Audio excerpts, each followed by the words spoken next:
السلام عليكم متابعينا الأكارم. سنروي لكم اليوم قصة 3 أغاني من أغاني الزمن الجميل. صدقوني كل أغنية منها أحلى من الأخرى. طبعا من هذه ال3 الأغاني أغنية طريفة وغريبة، من طرافتها جعلت الناس حينها تتساءل عن قصتها، لدرجة أن الأمن السياسي يومها ظن أن تلك الأغنية ما هي إلا رسائل مشفرة لزعزعة نظام الحكم.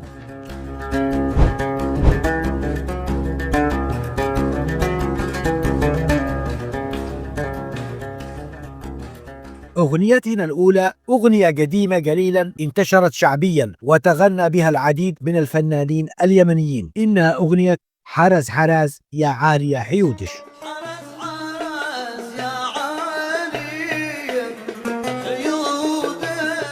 وتذكر بعض المصادر أن لهذه الأغنية قصة حقيقية، مفادها أن رجلا من أبناء محافظة المحويد تزوج بامرأة من بلاد حراس، وبعد زواجه منها بفترة ذهب للاغتراب في بلاد بعيدة، وطلب من زوجته أن تذهب عند أهلها في حراس وإلى أن يعود من غربته. وبعد كم سنة عاد من غربته، قرر أن يذهب إلى حراس حتى يعيد زوجته إلى بيته. وتعرفون منطقة حراس تشتهر بوعورة طريقها وارتفاع جبالها، وصادف أن تلك الأيام أيضا كان موسما للأمطار.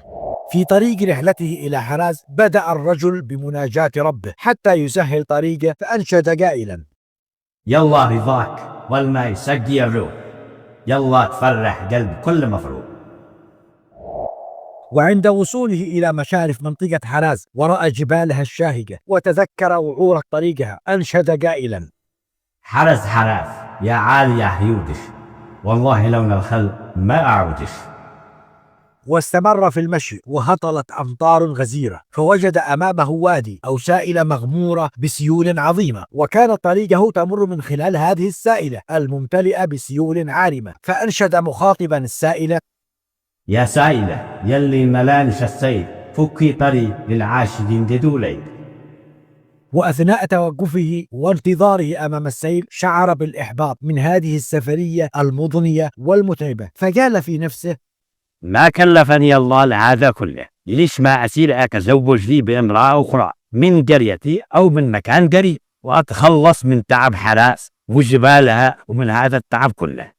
ولكن قلبه سرعان ما زجره ورد بسرعة على نفسه بالقول: والله لودوا بالمدغنة جغنة، ما حب الأول في فؤاد يا أحمد. وانتظر حتى خفت السيول وواصل مسيره حتى وصل لمبتغاه.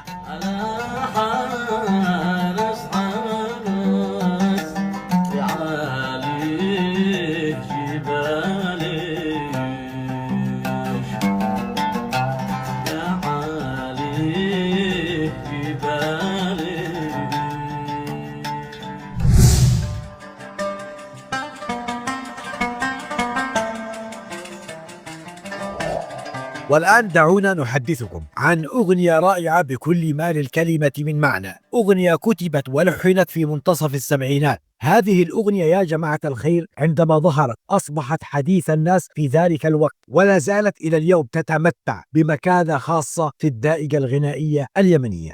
أغنية لحنها وغناها الفنان القدير والرائع الأستاذ أحمد السنيدار، وكتب كلماتها الشاعر الأنيق والأديب الراحل عبد الله هاشم الكبسي رحمه الله. إنها أغنية حبوب حبوب لا تغضب، ما بش لهذا الغضب داعي.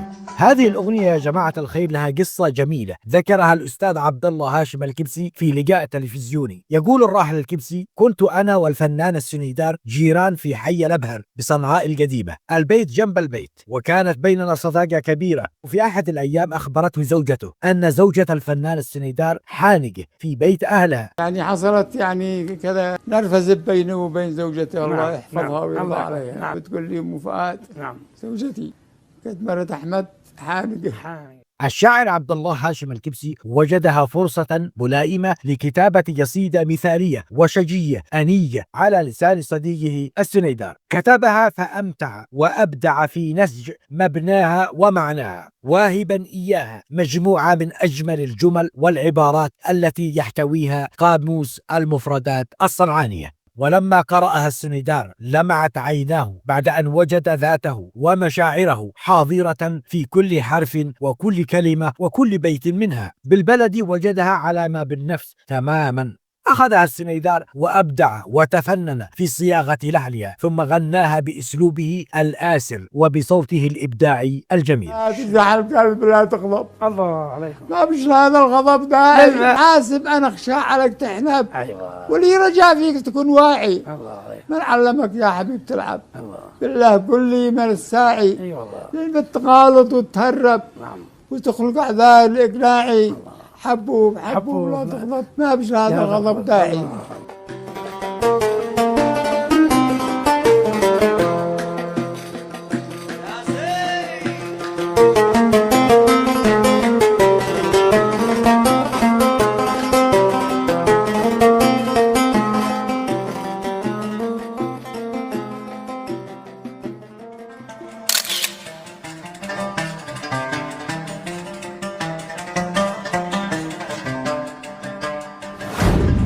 والآن مع قصة أغنية طريفة شعبية وشهيرة، وهي أغنية أطلي يا بني مطر. أطلي يا بني مطر ضاع من قلة البصر.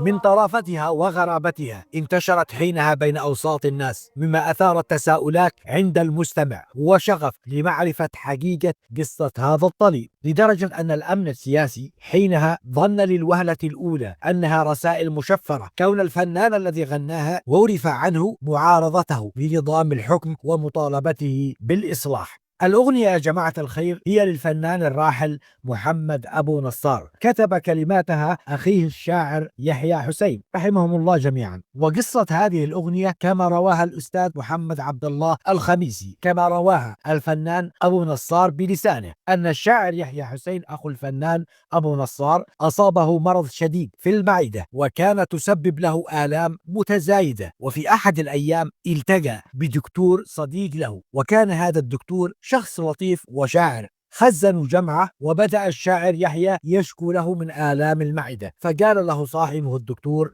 يا يحيى أنا مستعد أسوي لك قرار طبي تسافر به إلى الخارج وتعمل العملية بالخارج على حساب الدولة، بس أشتي منك حقك الطلي.